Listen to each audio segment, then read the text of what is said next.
Have you ever heard a story so wild it sounds like something straight out of a superhero movie? Well, get ready, because today we're diving into an ancient tale that's got spies, a secret promise, and a city that came tumbling down in the most unbelievable way. This is the story of Joshua and the Battle of Jericho. Our story starts with the Israelites, a huge group of people who had been wandering in the wilderness for 40 years. Their leader, Moses, had passed away, and a new leader, a brave man named Joshua, was now in charge. God had promised them a new home, a land called Canaan, and their very first obstacle was the massive, super-fortified city of Jericho. Now, when I say massive, I mean it. Imagine a city with not one, but two giant walls. The outer wall was about 6 feet thick and maybe 20 feet tall.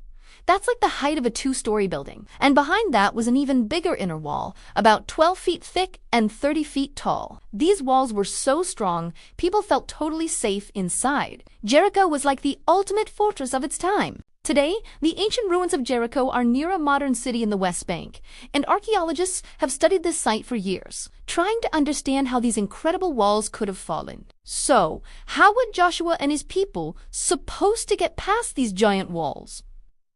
They didn't have cannons or modern weapons. Joshua decided he needed some inside information. He sent his spies to sneak into Jericho and check things out. It was a super risky mission. If they were caught, it was game over.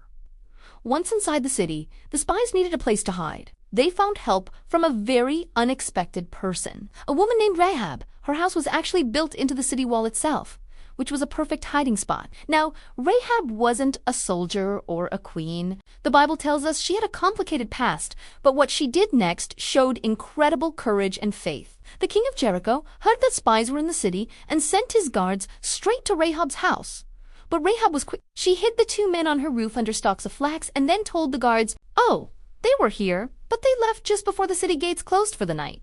If you hurry, you can catch them." The guards believed her and rushed out of the city. With the guards gone, Rehab went to the spies. She told them she knew that their God was powerful and that he would give them the city. She had heard the stories of how God had helped the Israelites, and she believed. She made a deal with them. "Please," she said, "when you capture the city, promise to save me and my family." The spies agreed. They told her to tie a scarlet or bright red cord in her window. This red cord would be a sign. When the Israelite army came, they would see the cord and know not to harm anyone inside that house. Rahab then helped them escape by lowering them down from her window with a rope. Since her house was part of the wall, the spies got back to Joshua and told him everything. They knew God was with them. Now, for the really strange part, God's battle plan. God told Joshua, "Here's what you're going to do. Have your army and priests march around the city once a day for 6 days. The priests will carry the Ark of the Covenant and blow 7 trumpets made of ram's horns." And here's the key part. Everyone must be completely silent. No talking, no shouting, nothing. Can you imagine how weird that must have looked to the people watching from Jericho's walls? This army just silently walking around their city day after day. They were probably confused. Maybe even a little scared. For 6 days, Joshua and his people did exactly as God commanded.